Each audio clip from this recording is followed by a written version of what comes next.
Assalamu alaikum everyone. I'll be sharing a speech I wrote for today. Palestine, I'm sorry. I'm sorry for the pain you have faced these past 113 days. I'm sorry for the events that happened on October 7th. I'm sorry all I can do is protest from afar while I watch you being pulled out from under the rubble.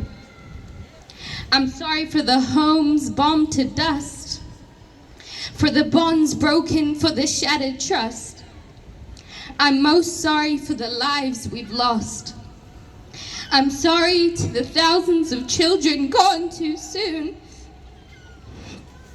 and the children who have to live with the trauma of shattered moons. I'm sorry for the silence, the global hush, for turning away, for not caring enough.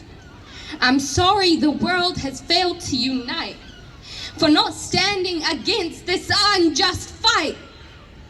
Palestine, we mourn with you for the pain and suffering we promise to undo.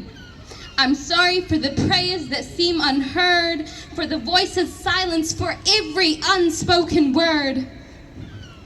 I'm sorry to the little boy who was murdered holding the chocolate bar in his hand.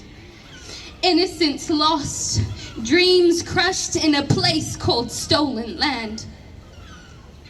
I'm sorry to the mothers and fathers who cradle their dead babies in white cloths. I'm sorry to the children who have to see their parents dying in front of them. I'm sorry to 13-year-old Amina Ghanem, whose caravan was crushed by an Israeli tank, killing her father and her sister, leaving her the only survivor. I'm sorry to Hala Yasser and the other 257, remember that, 257 babies who didn't get to see their first birthday. Shame on them. I'm sorry to every family, every child, every brother, sister, mother, and father left to live with the trauma of what this horrible genocide has brought. Although I am sorry, I want you to know that we will never be silent. To Biden, to Netanyahu, and to useless Luxon, we will not be silenced. We are the people and we have the power.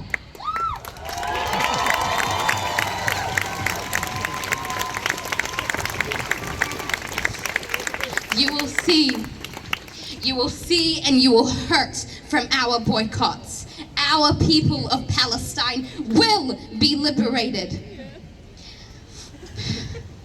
But as I stand here today, I am ashamed. Ashamed of my people.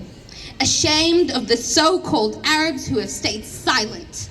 The Arab governments who have enabled Israel by staying complicit in their war crimes.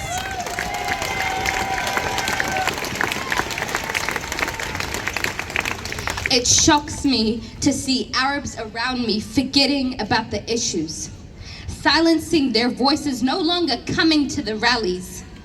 It disgusts me to see them calling themselves Arabs when we all know they are too afraid to speak up about a literal genocide happening to their own people.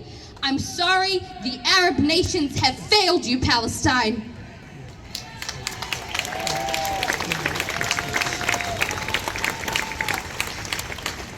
Finally, I just want to mention that Israel has declared to officially open fire on Lebanon at the end of this month. Shame on them. Shame. They are also still bombing Yemen for no reason other than they feel like it.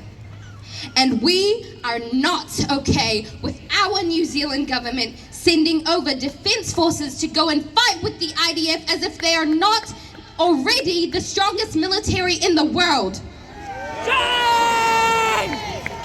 They say this is a democratic country, but how can you make such a decision without asking the citizens of New Zealand what they really want? It is disappointing to see our foolish government stand with the side of the oppressor.